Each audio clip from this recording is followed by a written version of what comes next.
Herbert and Catherine Scheibel in 2009 saw their 2-year-old son die. And he died because he came down with pneumonia and his parents didn't take him to the doctor. And they didn't take him to the doctor because they are religious fundamentalists that believe in faith healing over modern medicine. So get this, back then they were convicted of involuntary manslaughter, but they were only sentenced to probation. Now, I find that a little curious. I mean, here you have two parents, horrendously ignorant. What they did is criminally negligent. And look, it's one thing if you say, my religious beliefs will lead me personally to not take medicine, right? That's fine. You have the right to make whatever decision you want with your own body. It's a free country. But to put that on your kid, they're not you. They're not you. So that's a form of torture. That's a form of indoctrination. And in this case, what happened was incredibly criminal. Now understand, we've talked about this before in different ways, but if somebody dies and you're responsible for it directly or indirectly, it's still a crime, right? So even if you say they weren't purposely trying to kill the kid, the fact that their actions did lead to the kid being killed, regardless of their intent, well, that's why manslaughter exists on the books, right? So they're found guilty of manslaughter, but they only get probation. Why would that be the case, right? Well, because the court thought, oh, nobody wants to see their kids die, and oh, it's so emotional, it hurts so much. Well, you know, maybe you shouldn't make a decision based on emotion. Maybe you should make a decision based on the simple facts of the case. The facts being, these guys are so fucking stupid that they don't realize in the year 2013 that, you know, maybe those people with the degrees who spent their lives trying to figure out what's right and wrong and empirically correct, maybe they know a little bit better than me, sitting there with my fucking Bible, pissing myself, scared at this world, and diving into that. No, they believed in themselves more than the experts, of course, because they're such geniuses. It worked out so well, as you can see. Well, here's where the story takes a turn for the worse. As if it's not horrible already, right? Like you're thinking, what? How can it take a turn for the worse? Well, these guys have 8 other children.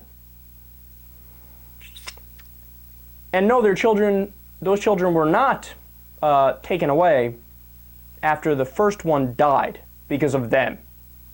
Remember, preventable. It was preventable. Anybody else would have taken the kid to the doctor, right? And the kid had breathing problems too, where he wasn't breathing properly. He was heavy labored breathing, and he was sick for over a week. And they still said, no, I'll pray and make it happen. Any other person would have taken him to the doctor. But no, they get to keep the other kids. Well, one of the other kids, named Brandon, he just died of pneumonia as well. He died for the same reason, because they tried to faith heal him instead of taking him to a doctor. You know, detectives spoke to Herbert after Brandon died, their second kid. And he said, quote, "We believe in divine healing, that Jesus died on the cross to break the devil's power.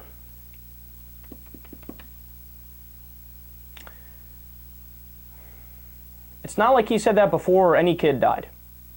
It's not like he said that after the first kid died. His second kid just died. And it's their fault. And he still said that. Not, hey man, let me rethink this whole thing. It didn't work twice. Maybe the whole Jesus thing isn't all it's cracked up to be. I mean, I just lost 2 kids. No. He said, we believe Jesus died on the cross to break the devil's power. They believe in divine healing. It didn't work, you jackass!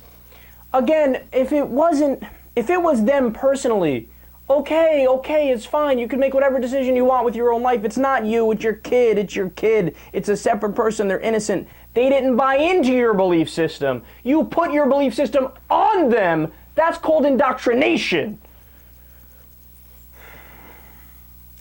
And to be honest, man, I think the court has blood on their hands for letting these guys go the first time, for letting these criminals walk and just giving them probation after they killed their kid. The court has blood on their hands, and I think, and now finally they're being put up for third-degree murder charges and will face 20 to 40 years in prison. I think they should at least face 40 years in prison. They should probably be in prison for their lives. but now they're finally up on some serious charges. Maybe you should have done that the first time. I mean, there was only all the evidence in the world to show that you should have done that the first time.